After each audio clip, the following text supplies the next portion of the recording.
Hi everyone, the first thing I want to say thank you to all my subscribers. The number of my subscribers has been growing recently and it makes me very happy. I'm here in Russia and I'm so happy that I can share my thoughts, my feelings about the Indian cinema to you. And the second thing I want to say is Happy Navaratri, Happy Durga Puja. There is a rule that India is very good at when making movies. The simpler the better, not the more the better, the brighter the better, or the noisier the better, but the simpler the better. And Halal Love Story movie is a great example of that. I'm Olga from the Volga, welcome to my channel, subscribe to watch more videos. I love to watch Indian films and to talk about them. Nice, cozy-like atmosphere of rural South India. I like when this atmosphere is not decorated or hidden to look something what it is not, but when its peculiarities are turned into advantages.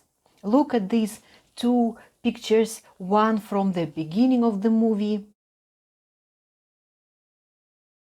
So beautiful nature, so beautifully shot, and another one further on in the movie. It is evident here they are not shooting in Shisha Mahal, but somehow they shoot it with warmth, with love, and the picture itself is so charming. Halal Love Story is a movie about tiny things that are very important. Tiny faraway noises that spoil the whole shooting process. And then there is sound rolling. Silence! Tiny jokes here and there, and at some point in the movie you feel like you have been smiling or laughing several minutes in a row. Tiny details of the set and of the picture, of course, like in that photo which I showed to you. It is a spectacular shot and it is all made of details. And tiny yet very important details of people relationship. An important question is, what is this movie about? Apart from social issues, which of course are shown there, it is a movie about women and women's right in the society.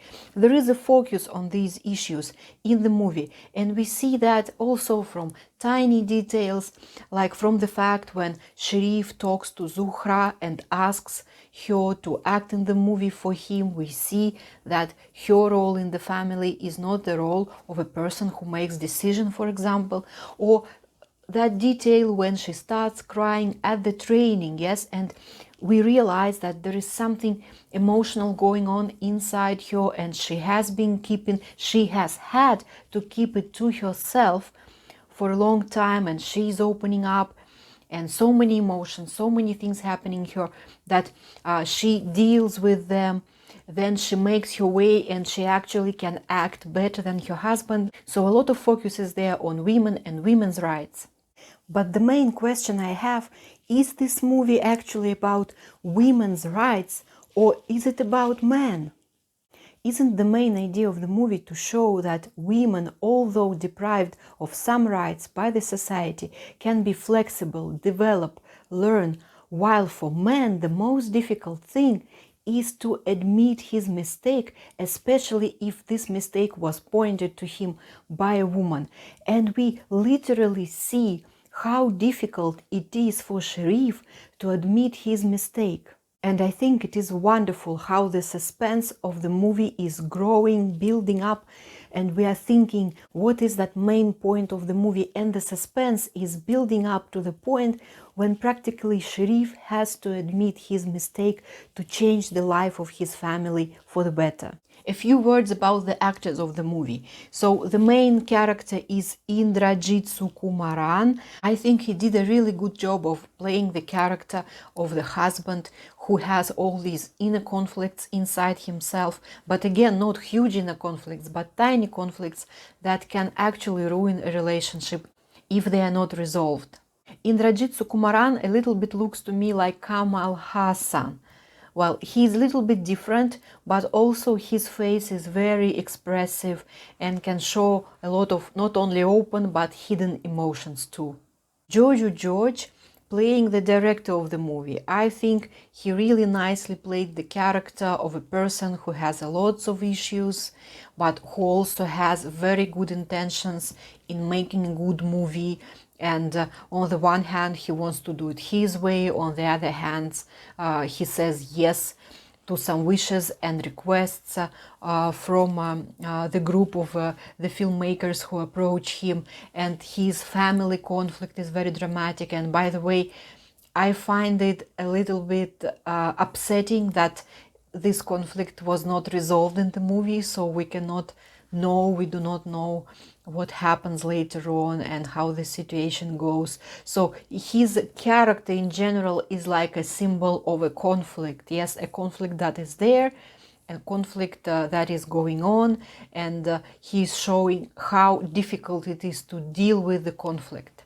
I like the character Rahim. He was played by Nazar Karutheny, as far as I understand. Not much information about him in Google, but I really want to note his acting. And of course the actress, Grace Antony. She is quite young. She is so cute, yes.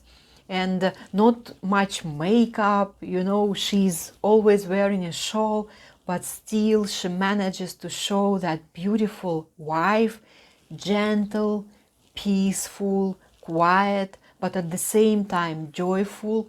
And I think she's like a small, nice, very cute flower in the movie that really decorates the movie. And her voice, such a beautiful voice, soothing and in a way energetic too. Another interesting question raised at the end is hugging in Indian movies. Isn't it incredible? India is so versatile. In some movies nowadays you don't know where to hide because the scenes are so, you know, everything is there. And I love it about the Indian cinema that in 2020 you can both see such open movies in this respect and also such movies where they discuss it. I am very conservative about Indian cinema, and I still love watching those movies where there were no kisses. And in Russia still many people think that there are no kisses in Indian movies. And I feel that it is very important that in 2020 this talk is open talk in the Indian movie about this subject. It is very touching to talk about hugging, kissing, what can you do on the screen. And also I think it is very valuable for the art of Indian cinema. For me, as a foreign person, it is very interesting to see the political, the social background in the movie. And when they discuss all these political issues, issues about accepting Coca-Cola, not accepting Coca-Cola, and especially that man singing a song about Baghdad in Malayalam. It is a very short moment in the movie, but it is so touching and so important for me as a foreigner to see it, because it shows that in India people think and care about things that are happening all over the world, and how they turn it into a song in their local language is something out of the ordinary. I have never seen such a thing before. Speaking about the minuses of the movie, I think it is too harsh to mention 9/11 the way it was mentioned at the beginning of the movie. I think this background, the details to show us the background where and when this whole thing is happening, it could be done through some dialogue, through some other details, but not by this expressive and very dramatic real-life footage.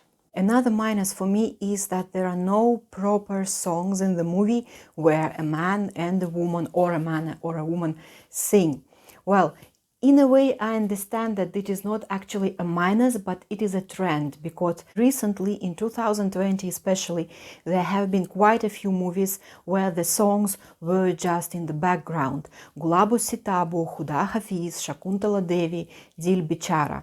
And the songs, by the way, are quite good. Especially I like the song at the beginning.